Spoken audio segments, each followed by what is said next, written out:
Hello friends, I am Pravesh Kumar. Welcome to my YouTube channel science concept by Pravesh. चलिए दोस्तों, आज हम जनरल केमिस्ट्री का नेक्स्ट लेक्चर डिस्कस करते हैं।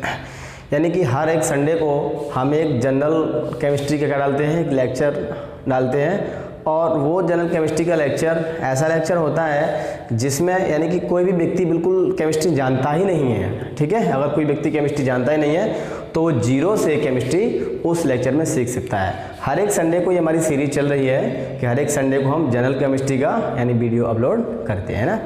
इससे पहले हमने जनरल केमिस्ट्री में क्या पढ़ाया था, एटम के बारे में पढ़ाया था। और जस्ट उससे पहले हमने क्या पढ़ाया था, मैटर के बारे में पढ़ाया था। ठीक है, तो मैटर और एटम के बारे में हमने थोड़ी थोड़ी जानकारी प्राप्त कर ली है। अगर एटम के बारे में थोड़ी और जानकारी आज प्राप्त करेंगे। अब हम देखते हैं कि एटम्स में होते क्या हैं, इलेक्ट्रॉन्स, न्यूट्रॉन और प्रोटॉन। ये हमने प्रीवियस लेक्चर में आपको बता दिए, बट आज हम इनकी लोकेशन को जानेंगे कि इलेक्ट्रॉन, न्यूट्रॉन और प्रोटॉन जो एटम में होते हैं वो कहाँ पर होते हैं। ठीक है, चलिए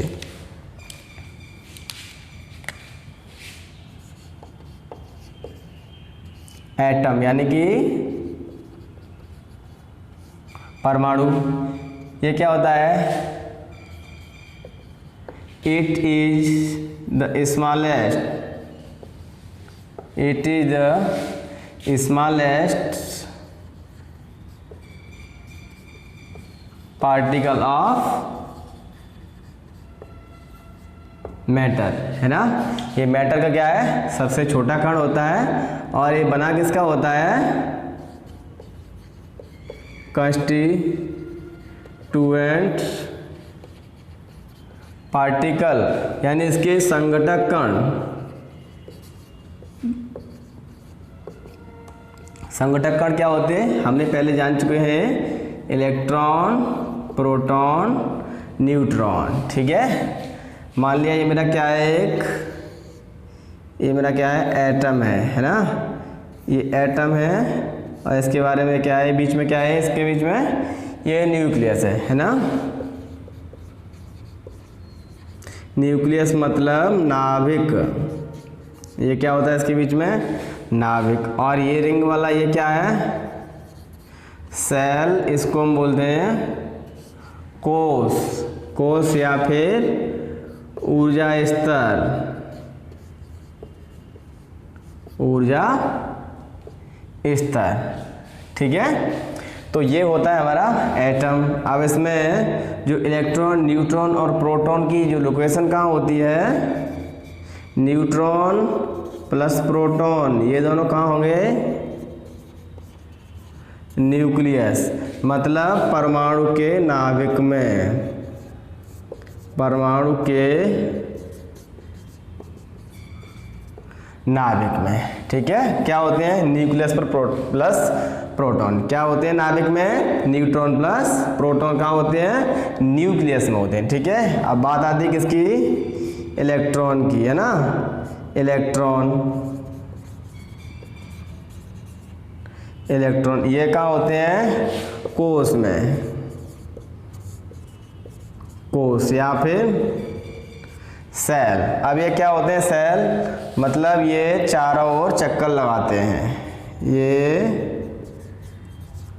नाभिक के चारों ओर क्या लगाते हैं, चक्कर लगाते हैं, चक्कर लगाते हैं। ठीक है, अब ये नाभिक के चारों ओर चक्कर लगाते हैं इलेक्ट्रॉन्स। अब ये नाभिक में जो सेल है, चारों ओर जो चक्कर लगाने वाले पाथ को हम क्या बोल रहे हैं, सेल बोल रहे हैं, है ना। और जो बीच वाला जो पार्ट है उसको पॉजिटिव चार्ज है, उसको हम क्या बोल रहे हैं, न्यूक्लियस बोल रहे हैं। ठीक है, अब ये एटम में जो सेल कितनी होती है ना, तो यानी कि परमाणु में सेल, है ना, परमाणु में सेल कितनी है। देखो ऐसा बताया गया है कि इसमें कितनी सेल होती हैं, इसमें 7 सेल होती हैं। कितनी सेल होती हैं, 7 सेल होती हैं। जैसे कि ये मेरा क्या है, एक एटम है, मैं इसको यहाँ इसका डायग्राम ड्रॉ कर ले रहा हूँ। ये मेरा हो गया नाभिक, एक सेल, दूसरी सेल, तीसरी सेल, चौथी सेल, पांचवी सेल और छठवीं सेल और ये सातवीं सेल। ठीक है, अब इनका नाम क्या है? इनका नाम है, देखो जो पहली सेल है ये वाली, इसका नाम है के, और दूसरी सेल है इसका नाम है एल, और जो तीसरी सेल उसका नाम क्या है? एम।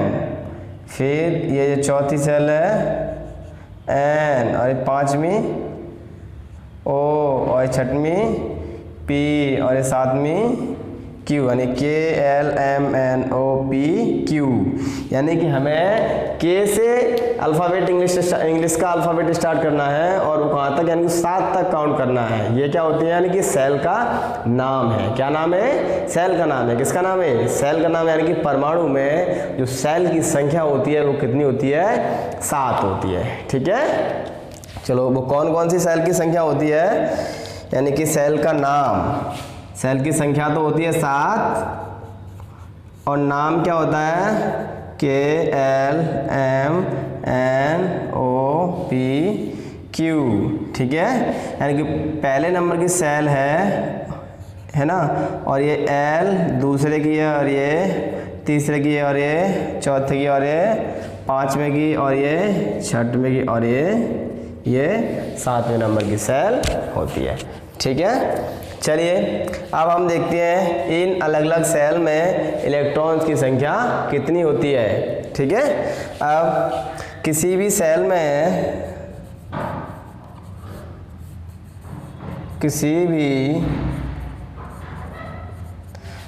में अधिकतम इलेक्ट्रॉन की संख्या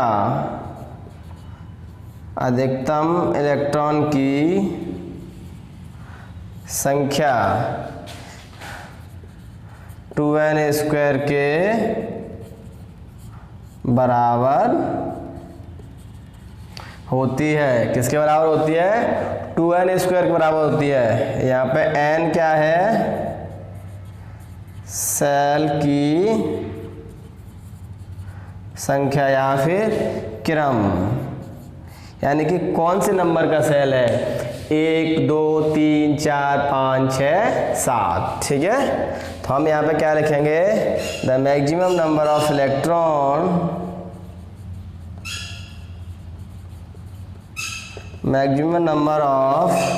electron in a shell is equal to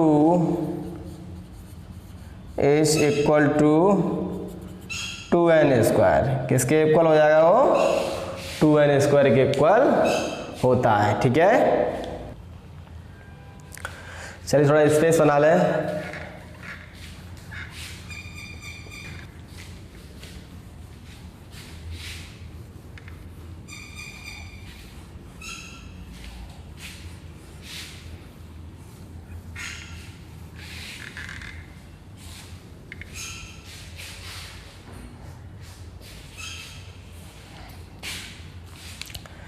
देखो अब ये सेल में इलेक्ट्रॉन कितने होते हैं? Maximum number of electron in a shell कितने? 2n² के इक्वल। तो मान लिया मेरी सेल का नाम क्या है? मेरी के सेल है। कौन सी सेल है? के। ये कौन से नंबर की है? पहले नंबर की। तो इसमें इलेक्ट्रॉन कितने होंगे? 2 × 1 का स्क्वायर इक्वल टू 2। फिर के बाद एल, ये दूसरे नंबर की सेल है। फिर ये 2 × 2 का स्क्वायर इक्वल टू 8, यानी कि 2 दूनी 4 दूनी 8 एम। फिर ये तीसरे नंबर की सेल है, इसका कितना हो जाएगा? 2 × 3 का स्क्वायर 18। ठीक है, एन। ये 4th नंबर की सेल है, इसका हो जाएगा 2 × 4 का स्क्वायर इक्वल टू 32। ठीक है, ठीक इसी सीक्वेंस में आगे चलते चले जाएंगे। ठीक है, तो ये क्या होता है? Maximum number of electron in a shell. अब हम देखते हैं सेल होती हैं सेल को क्या कहता है, दोबारा, सेल को दोबारा सबसेल में विभाजित किया गया है। ठीक है, तो सबसेल हमारी कौन कौन सी होती हैं, 4 सबसेल होती हैं। कौन कौन सी होती हैं, S P D F। ऐसा सोचो कि सेल क्या है, एक बड़ा वाला क्या है, कमरा है, और उसके छोटा यानी कि उसके अंदर एक और कमरा है, वो क्या है, सबसेल है। ठीक है, तो कितनी होती है, S P D और F। अब हम देखते हैं कौन सी सेल में कितनी सबसेल होती हैं। तो हमारे पास क्या है, हम टेबल ड्रॉ कर ले रहे हैं, सेल और यहाँ पे सबसेल है ना, और यहाँ पे maximum number of electron in shell है ना। चलो ये हो गया है ना। मेरी सेल कौन सी है, के सब सेल S, इसमें इलेक्ट्रॉन सेल में कितने होंगे, 2। अब के बाद L S P, इसमें इतने होंगे कितने, 8। M S P D, इसमें कितने होंगे, 18 है ना। फिर मेरे पास कौन सी है, N S P D F, इसमें कितने होंगे, 32। ठीक है, ये क्या हो गया हमारा, सेल और सबसेल और उसमें इलेक्ट्रॉन, यानी कि किस सेल में कितनी सबसेल हैं और उस सेल में कितने इलेक्ट्रॉन। यानी कि हमारे पास के सेल है, यानी कि सेल का नंबर कौन सा है, 1 नंबर सेल है हमारी, कौन सी है, 1 नंबर है। तो उसमें सबसेल कितनी है, एक ही सबसेल है, वो S सबसेल है, और इस सेल में कितने इलेक्ट्रॉन है, 2 इलेक्ट्रॉन है। फिर मेरे पास दूसरी है, वो L सबसेल है, और उसमें L सेल है, उसमें सबसेल कितनी है, S और P, इसमें मैक्सिमम इलेक्ट्रॉन कितने हैं, 8। अब मेरे पास क्या है, जो तीसरी है, क्या है, तीसरी सेल है, इसका नाम है M, और इसमें सबसेल कितनी है, SPD। ठीक है, तो इसमें इलेक्ट्रॉन कितने हो जाएंगे, 18। और मेरे पास कौन सी है, चौथी सेल है, तब उसमें SPD और F, इसमें इलेक्ट्रॉन कितने हैं, 32। ठीक है, समझ में आ गया, ये हो गया सेल और सब सेल। ठीक है, अब हम देखेंगे कि कौन सी सेल में कितने इलेक्ट्रॉन भरे जा रहे हैं। ठीक है, वैसे हमने पहले देख लिया कि पहले नंबर की जो सेल है उसमें इलेक्ट्रॉन मैक्सिमम कितने हो सकते हैं, 2 हो सकते हैं। ठीक है, और जो अगर हमारी जो दूसरे नंबर की जो सेल है उसमें मैक्सिमम इलेक्ट्रॉन कितने हो सकते हैं, 8 हो सकते हैं। और जो हमारे तीसरे नंबर की सेल है उसमें कितने हो सकते हैं, 18 हो सकते हैं। और जो हमारे चौथे नंबर की सेल है उसमें कितने हो सकते हैं, 32 हो सकते हैं। ठीक है, अब हम चलिए देखते हैं कुछ एलिमेंट होंगे, उनको हम भर के देख ले रहे हैं। ठीक है, जैसे कि मेरे पास क्या है, मेरे पास है हाइड्रोजन, इसका एटॉमिक नंबर कितना है, हाइड्रोजन का 1 है। ठीक है, अब इसका एटॉमिक नंबर 1 है, तो इसका एटम कैसा होगा, एक एटॉमिक नंबर क्या बता रहा है, इसमें नंबर ऑफ प्रोटॉन कितना है, 1। और मैंने आपको प्रीवियस लेक्चर में बताया था, यानी कि इसमें प्रीवियस लेक्चर बेसिक केमिस्ट्री का, उसमें बताया था कि किसी भी एटम में नंबर ऑफ प्रोटॉन और नंबर ऑफ इलेक्ट्रॉन क्या होते हैं, इक्वल होते हैं। ठीक है, अब इसमें यानी कि 1 क्या है, इसमें 1 प्रोटॉन है, तो इसमें क्या हो जाएगा, नंबर ऑफ इलेक्ट्रॉन कितना हो जाएगा, 1 हो जाएगा। ठीक है, अब मैं इसको क्या भरूंगा, अगर इसको एटम बनाऊंगा तो चलो ये बन गया मेरा नाभिक। इस नाभिक में क्या होता है, प्रोटॉन, तो यहाँ पे मेरा प्रोटॉन 1+ बना लिया मैंने। फिर इलेक्ट्रॉन कहाँ होते हैं, सेल में, तो चलो इसमें सेल कितनी है, यानी कि 1 इलेक्ट्रॉन है, तो पहली सेल में कितने भरे जा सकते हैं, मैक्सिमम 2 इलेक्ट्रॉन भरे जा सकते हैं। तो मैंने 1 सेल बनाई और इसमें इलेक्ट्रॉन कितना भर दिया, 1 भर दिया। क्या भर दिया, ये मैंने भर दिया, यानी कि ब्लू कलर से ये इलेक्ट्रॉन भर दिया। ठीक है, फिर मेरे पास फिर दूसरा है हीलियम। हीलियम, इसमें क्या है कि जो नंबर ऑफ प्रोटॉन्स हैं वो कितने हैं, नंबर ऑफ प्रोटॉन्स 2 हैं, तो फिर इसमें नंबर ऑफ इलेक्ट्रॉन कितने हो जाएंगे 2, because of number of proton equal to number of electron. अब हम इसका एटम बनाएंगे तो कैसा बनाएंगे, नाभिक है ना। अब इसमें हमने 2 क्या करेंगे, इसमें इलेक्ट्रॉन कहाँ हम भरेंगे, सेल में भरेंगे, तो इलेक्ट्रॉन इसमें कितने हैं 2 हैं, ठीक है। तो मैंने एक इलेक्ट्रॉन ये भर दिया और एक इलेक्ट्रॉन ये भर दिया, ठीक है। फिर मेरे पास जस्ट इसी तरीके से क्या है 3 क्या है लिथियम, क्या है लिथियम, इसमें कितने हैं, नंबर ऑफ प्रोटॉन्स कितने हैं 3, तो फिर नंबर ऑफ इलेक्ट्रॉन कितने हो जाएंगे, नंबर ऑफ इलेक्ट्रॉन हो जाएंगे 3। तो अगर मैं इसका एटम बनाऊं तो कैसा बनेगा, प्लस, है ना, यानी कि उसमें तो पॉजिटिव चार्ज होता ही है। और ये क्या है, एक सेल और ये 2 सेल। अब आप दिमाग में एक कन्फ्यूजन पैदा हो जाएगा कि यहाँ पे मैंने एक बनाई, यहाँ पे 2 बनाई है। अब 2 मैंने क्यों बनाई है कि इसमें जो इलेक्ट्रॉन है वो कितने हैं, 3 इलेक्ट्रॉन है, कितने हैं 3 इलेक्ट्रॉन है। अब ये 3 इलेक्ट्रॉन है तो हम इनको कैसे भरेंगे, जो पहली सेल में हम कितने भरेंगे 2 इलेक्ट्रॉन भरेंगे। तो 3 को चलो मैंने डिवाइड किया, पहली सेल में भर दिए 2, अब मेरे पास बचा कितना, यानी कि इस वाली सेल में जो हमारी के सेल है, क्या नाम है इसका, इस सेल का नाम है के। इस जो के सेल में मैंने इलेक्ट्रॉन्स कितने भर दिए, ये 2 इलेक्ट्रॉन फिल कर दिए। चलो ये मैंने 2 इलेक्ट्रॉन फिल कर दिए, है ना, ये के सेल में। अब मेरे पास इलेक्ट्रॉन कितना बचा है, टोटल इलेक्ट्रॉन तो 3 हैं, तो 2 तो भर गए, बचा कितना, एक कौन सी में जाएगा, अगली वाली सेल में जाएगा, यानी कि कौन सी सेल में जाएगा, अगली में के बाद कौन सी सेल है, एल, नंबर 2 की सेल कौन सी है, एल। तो दूसरा मैंने इलेक्ट्रॉन कहाँ भर दिया, ये भर दिया, ठीक है।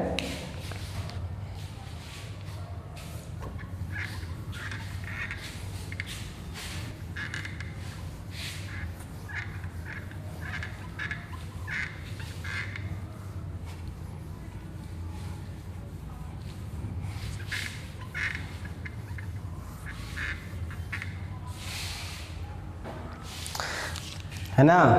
अब कुछ अदर एलिमेंट और देख ले रहे हैं, हमारे पास कौन सा था, लिथियम। अब मेरे पास कौन सा है, Be, बेरिलियम। इसका इलेक्ट्रॉन इसमें कितने होते हैं, 4 होते हैं। एटॉमिक नंबर इसका कितना होता है, 4 होता है, ठीक है। तो इसमें प्रोटॉन कितने हो गए, प्रोटॉन 4, इलेक्ट्रॉन 4, है ना। अब इसमें क्या करूँगा, इसका एटम ड्रॉ करूँगा, तो क्या करूँगा, ये हो गया प्लस 1 2। अब मैंने इस पर 2 क्यों किए हैं, क्योंकि मेरे पास टोटल इलेक्ट्रॉन कितने हैं 4, तो पहली सेल में कितने भर सकता हूँ मैक्सिमम 2, फिर मेरे पास बचे कितने 2, है ना। अब जो पहली सेल मेरी कौन सी है, के, इसमें मैंने 2 भर दिए इलेक्ट्रॉन, देखो ये मैंने 2, एक इलेक्ट्रॉन ये भर दिया और एक इलेक्ट्रॉन ये भर दिया। फिर दूसरी में 2, एक इलेक्ट्रॉन मैंने यहाँ पे भर दिया, एक इलेक्ट्रॉन मैंने यहाँ पे भर दिया, है ना। तो कुल मिला के जो इसकी जो के वाली सेल है, जो के में इलेक्ट्रॉन कितने होंगे 2, और एल वाली सेल में कितने होंगे 2। ठीक इसी तरीके से क्या है 5b, मतलब बोरॉन, इसमें प्रोटॉन कितने हैं, प्रोटॉन 5, इलेक्ट्रॉन 5। अगर मैं इसका एटम बनाऊं तो पहले इसको क्या करूं, सेल में भरूं, तो 5 है मेरे पास टोटल, तो पहली सेल में कितने भरूंगा 2, फिर 2 भर के बचे कितने मेरे पास 3, तो 3 कौन सी में जाएंगे, अगली वाली में, है ना। अब मैं बार बार इसमें 2 ही क्यों भर रहा हूँ, 2 में इसमें इसलिए भर रहा हूँ क्योंकि जो के सेल है, यानी कि पहली सेल है, उसकी मैक्सिमम कैपेसिटी कितनी है 2 इलेक्ट्रॉन्स की है, यानी कि 2 इलेक्ट्रॉन से हम ज़्यादा उसमें नहीं भर सकते। अगर 2 इलेक्ट्रॉन से अगर ज़्यादा होते हमारे पास तो 2 भर दें पहली में, फिर उसके बाद जो नेक्स्ट सेल में इलेक्ट्रॉन भरा जाता है, ठीक है। तो ये भर गया। अब इसका मैं एटम बनाऊँ तो ये हो गया, सेल कितनी मेरे पास 2 राउंड किए मैंने, ऐसे कर लिया, ठीक है। फिर पहले में कितने हैं 2 इलेक्ट्रॉन्स हैं, चलो मैंने इसमें 2 इलेक्ट्रॉन भर लिए, 1 और ये 2। दूसरी में कितने हैं 3 इलेक्ट्रॉन है, तो 1 2 और ये 3।